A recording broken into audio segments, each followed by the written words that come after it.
yeah, there was a great moment between Joel and Ellie, but it just didn't close out that portion of the flashback that I felt needed to be closed out. And that really kind of just put a bad taste in my mouth for the whole episode. Hey everyone, my name's Nick. And I'm Ray. Today we're going to be talking about HBO's The Last of Us, episode 7.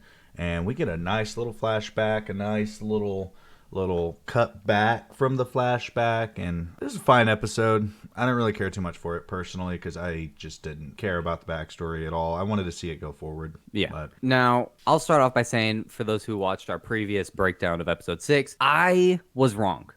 I thought that this one was going to be like totally unrelated to the story and was just going to be complete filler and awful. And overall, I thought it was pretty good. I had some big issues with the ending, same as I had some big issues with the ending of the last one. But I think as like a flashback, it wasn't bad. yeah, and I think a big thing is too here, it's like the endings feel bad because we have to wait a week. But like if you were binging this, like if you watch it in the future or something and you watch it all the way through, I'm sure it won't really matter Maybe. as much. But I don't know. I just didn't want to flashback to. I didn't really care about who she went to the mall with. I really didn't. I just want to see the story go forward. I agree. And so I'm kind of comparing this flashback with the episode 3 flashback with Bill and Frank, where that Bill and Frank flashback, while it was a good episode on its own, it didn't have anything to do with the story whatsoever, right? It didn't have anything to do with the progression of the plot. This one actually progressed the plot for us. Like it gave the reason why she couldn't just leave him, Yeah. right? She's been saying, "Oh, I'm afraid to be alone." She's been having all these kind of seeing him as a father figure, but this really like cemented it on why she saw it that way. And I was fine with that. I would have preferred a little more action. I feel like they're just a little too slow, man. Like we saw the cordyceps and it took like 20 damn minutes for it to come on screen. I was the anticipation was killing me, and then there was only one. And then my big issue is that we didn't get to see her friend turn and her have to deal with that issue. Like, Yeah. why not show that? Why? Why cut it away? Yes, we can Maybe. infer what Maybe. happened. Maybe they're gonna show it at a later point. Maybe. Maybe they show the big backstory and then they're saving that impactful moment for another thing because they already served its purpose with her not leaving Joel there, and they have it up their sleeve for another thing, you know. But this episode, I didn't. There was nothing really glaring. It was a good episode. It was for what it was a good episode. I just didn't want to see it. Personally, I really didn't want to see it. I wanted it. Well, it's not that I didn't want to see it. I just wanted to see something else first. You know, like Game of Thrones season 1, super slow, very good. It sets off really good payoff for later on. Mm-hmm. But you know, on a rewatch, there are some episodes where I'm just like, fast forward through this. I don't care. Yeah. You know, and this is going to be one of those episodes for me. It's a great episode. It builds great backstory, great character development. It does everything it's supposed to do really well. Mm-hmm. I just God, I'm getting impatient, I guess, you know. I would totally agree with that. And I had said this on whenever episode 3 happened, right? I was fine with them taking this step back even though it was filler already in episode 3, but I said if they had a slow episode like this again that doesn't progress much, I was going to be kind of upset about it. And At least we got a I couple f- episodes in between it. yeah, yes. That is true. Uh, But exact we're this is episode 7 out of 9. We have 2 episodes left, and it's kind of slow. Like, well, so I'm just curious where it ends for season 1 and where season 2 goes with it. I don't know where the game ends, so I don't know where the story ends for this. yeah, So, yeah, we both have never played the games. I've seen super minimal gameplay. In fact, I don't know the story whatsoever. But yeah, so what is the purpose of season 1, right? What is our end goal? To get her to the Fireflies, right? To the yeah. Firefly lab. So I don't know. I feel like there's not enough, and I could totally be wrong. It feels like there's not enough time to have a really good payoff for season 1. I think there is, and the thing is, so I think season one, if it ends anywhere, it's going to end with them finally getting to the lab, right, and Mm-hmm. then going from there. Because I mean, they have a whole world to build from with this. I don't see exactly how we're getting there, and it's good that I don't see how we're getting there because that makes the episodes more interesting to watch. But it's definitely like a Game of Thrones thing. I'm ready for like to pick up for sure. You know. Yeah. And that's no fault on the writers here. I think they're doing a great job. Like I said, this episode and Bill and Frank's episode are really great episodes for character development and world building, which I think suit and benefit the show as a whole. I'm an impatient watcher sometimes. So, and I had an impatient watching moment when I watched it on Sunday. Yeah, and like I said, I was expecting more to happen at the end. I was expecting to be able to see some closure, I guess you could say. So the actual ending where she starts suturing him up, Uh-huh. I thought was awesome, Yeah. and he just he's like this hurts, right? But Yeah. he started tearing up when she went to go away, and it was really touching, really moving, and it shows that they really do care for each other a lot, which is Hmm. awesome. I love that. Definitely not showing the ending of what happens to her girl, man. Yeah, That I does suck. feel you're right. The her coming back, right, the whole flashback is just to show like, look, this is why she can't leave him. And you're right. I think it was awesome. They had a great moment, right? He's friggin' bleeding out and dying, and she's holding his hand, and like he actually reciprocates that emotion, that feeling, and that's like, oh, awesome. His barriers have broken down. They are now a father-daughter duo, right? Yeah. For all intensive purposes. That's great.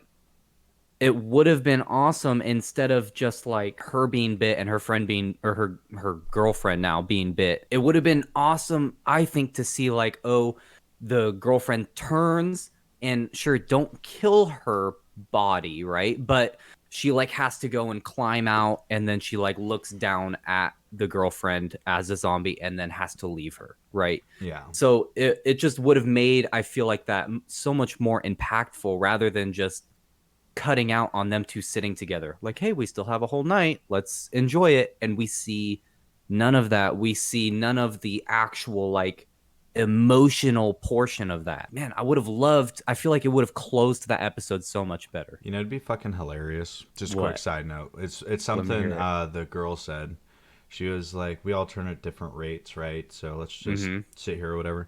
What if Ellie like fucking turns right before they get to the Firefly place? It just took months for some Yeah. reason. She just fucking turns. that Joel's that like, would "What?" be that would be pretty insane. Yeah. But no, I think the biggest thing here is the world building they got from the mall. It's her being just blown away by the escalator, which we all take for granted these days. I love escalators. You just ride them; they're awesome. And the carousel, all that stuff. She's just walking around and seeing. She's confused by it's really cool to see because yeah, they wouldn't see that. And then the little photo booth shit. I mean, a lot of things there, right? That's Yep. just nice. It's good world building. Yeah. With that, there's not really much to take away from this episode, to be honest. No. Like, it was all character development. And, dude, it feels like the same formula as episode 6. 3. No, I'm saying episode 6. Oh. It feels like the same formula as episode 6, also with a sort of bad ending. In episode 6, it was all Joel character development in the first 3 quarters, and then at the end we get this kind of lackluster ending. And to me, it was the same thing here. It was all character development for Ellie the first 3 quarters. And then at the end, yeah, there was a great moment between Joel and Ellie, but it just didn't close out that portion of the flashback that I felt needed to be closed out. And that really kind of just put a bad taste in my mouth for the whole episode. Which, again, like you said, do we really care to see the flashback at this point in the season? I'm gonna agree with you and say not really. I would have liked to see something else. I do want to preface, though, that the idea of this episode, it being where it is and kind of taking a break from the main story, I actually really like it as an idea. And I think Yeah. it's really smart writing. I think it's really good writing. This is my emotional impatience coming into play on this episode. I thought it was a good episode. It's not my favorite. Sure. Yeah. I It kind of paused it, the pacing for me a little, and I didn't want that at this moment. That's all. you're that's exactly it. It threw off the whole pacing, right? Because even with that lackluster ending in episode 6, for me, lackluster, right? Where we have just 4 random guys and Joel gets stabbed. It's like, ooh. Yeah. Even that lackluster, it's like, oh, it took all that momentum. Joel stabbed. Who's gonna come along and save him? And then it brings us back and it takes us through this whole just kind of I mean, really unimportant thing that's going on, aside from giving Ellie a reason why she can't leave. And I feel like at that point we didn't really need it. Ellie would have been able to stay. I mean, it's winter in Colorado, and Joel wants her to leave to go travel by herself, like what, 5 to 10 days back. Like, come on, that would be reason enough for her to stay, in my Yeah, opinion. yeah. I mean, I'm gonna go find a needle. Right Yeah, here. yeah. Or I'm just Like, gonna oh, hold you want this me? in fucking place for the Yeah, next 3 days exactly. until it heals. Yeah. He's like, leave. What, you want me to go travel by myself 10 days back through Colorado into Wyoming in the winter? Are you Nope. kidding? That's not happening. That. I lived in Colorado for a while, and I mean, the coldest it got was -20. Like, she's not traveling outside in that. I'm Just telling you what. just put on a long sleeve shirt, dude. You'll be fine. Yeah, yeah. It'll be all right. Whatever. She's got the horse right there, right? I think Yeah. in westerns, if you just cuddle up by the horse, you're good. I saw in a movie based on historical fact. It happened a long time ago, though. It was in a galaxy far, far away. Hmm. They cut open a horse-like thing and lived in it for a little bit to stop hypothermia. All that to say, it ruined the momentum I think that they gained in the last episode. Yeah. And I wish it didn't. I wish they would have figured out a better way to do this, because it just felt not great. I like 3 episode arcs, and Hmm. episode 1 through 3, it ended on a flashback, which arcs are supposed to end on the high note, right? But I mean, Hmm. it kind of also finished it because then they started their new journey. Episode 6 would have been the next. Well, 4, 5, 6. Yeah, it just really feels like they could have done a 1 through 3, 4 through 6, 7 through 9. But at least, to be fair, for the last 3 episodes, this arc is starting with a flashback instead of ending on a flashback. Yeah, I guess so. Because this And could be considered a new arc as well. yeah, that's true. And I mean, we saw in episode, I guess it is 6, right? Beginning of 6, they're not afraid to do some time jumps, right? They did a 3-month time jump from 5 to 6, so it's conceivable that they can just time jump again to allow Joel to be better after that, Yeah. right? And then we can get going to Utah, and we're starting, we can find Fedra, or not Fedra, we can find the Fireflies, and then get this great ending to season 1, and then start the new journey or the new anticipation for season 2. Yeah. But honestly, between episodes 6 and now 7's ending, I'm not confident in these writers' ability to write great endings. I could totally be wrong about that, but I'm a little worried now. I'll say that. I think the endings are good, just not great. But again, episodic endings, I don't really judge as harshly. Though Es- I definitely episode 6, I think, definitely could have used. Well, I mean, it's a cliffhanger. You're supposed to do cliffhangers. I don't know. I'm torn on it. Like, I think they've been fine for the most part. It's just all of them are kind of ending in a cliffhangery way. Yeah, and I think what you said earlier about if you're binging these after the fact, so it might be hurting them, the fact that they're staggering these releases, which I'm fine with. Right, I like having every Sunday. It's like, oh, I got something to do. I'm watching my episode. I like that. Yeah. But maybe they made these episodes with the idea of like, boom, one after the other. Let's go, let's go, let's go. Like, this is what happens. And then you go straight to the next episode. So because, like you said, we have that break in between them of a week, it's like, oh man, we ended on this note and now we don't get to see what happened for an entire week. Like, Yeah. that's really lame. Yeah, I am torn between that because, like, with some shows, I'm really excited for it. Because it allows me to, like, oh, what's going on here? There's Yeah. like with Game of Thrones, you're like, oh, what's Stennis gonna do with this or that, But then you have some shows where you're like, okay, I know probably what's coming next. Or with stuff I know the source material for, I'm like, oh my god, I just want to watch it already. Hurry up, you know. Yeah. This show is kind of a mix of the two. Okay. But overall, I liked the episode for what it was intended for. I thought it fits really well. It was really well done for what it was intended for. I just didn't really care too much for it. Yeah. Overall, I also liked this one for the most part. I in fact liked it more than episode 3 because it actually progressed the plot and the story. Hard disagree.